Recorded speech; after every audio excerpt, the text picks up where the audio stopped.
Kwentong barbero ang tawag ni retired Police General Jonel Estomo sa pagkakasangkot niya umano sa kaso ng mga nawawalang sabungero. Posible rin anya na dali nila sa korte ang whistleblower na si Julie Dondon Patidongan. Ang detalye sa agenda report ni Joash Malimban.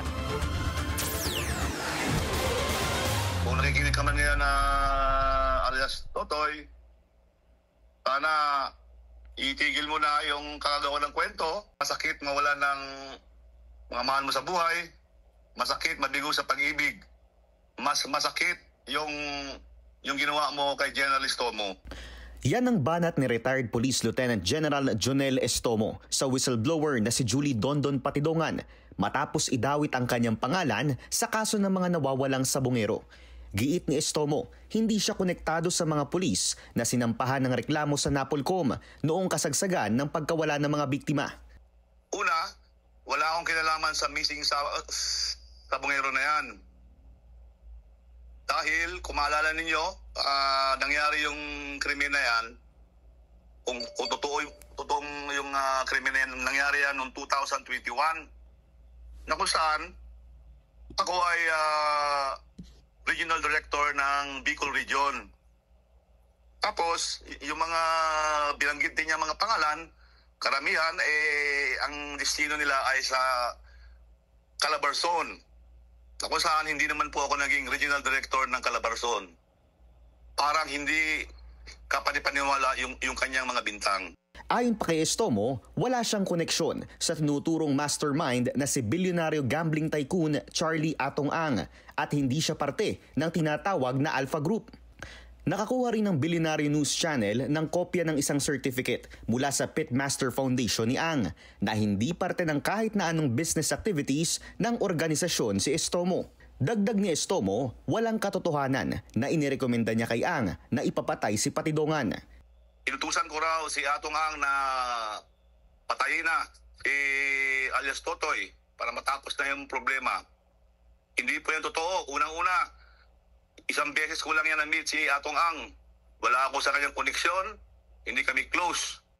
Paglilinaw ni Patidongan, hindi niya direktang narinig ang mga pahayag na ito kay Estomo at galing daw sa mga pananakot ni Ang noong nagkaroon na siya ng duda sa kanyang dating boss. Ako, nagsabi lang ako ng sorry dahil hindi ko naman talaga narinig sa kanya.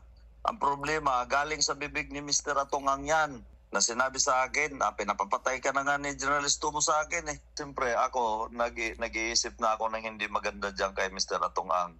Tapos bigla na lang siyang magsasabi sa akin, alam mo, huwag ka mag-isip ng ganyan dahil hindi ko gagawin sa iyo yan. Itinuring kitang anak.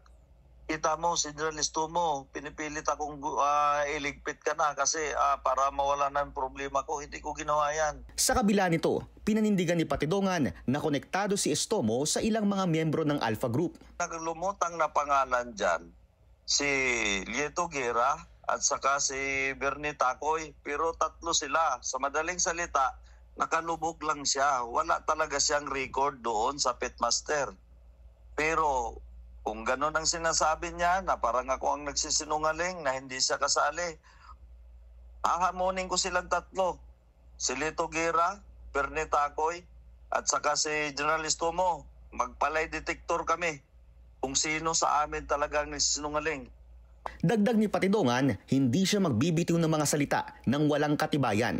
Pero ayon kay Estomo, pinag-aaralan na ng kanilang kampo ang pagsasampa ng kaso laban kay Patidongan. Oras na magsumiti ito ng kanyang official affidavit. Para sa agenda, Joash Malimban, Billionaire News Channel. Manatiling nakatutok sa Billionaire News Channel. Sumubaybay sa aming social media accounts at mag-subscribe sa aming YouTube channel para sa mga bago at eksklusibong balita.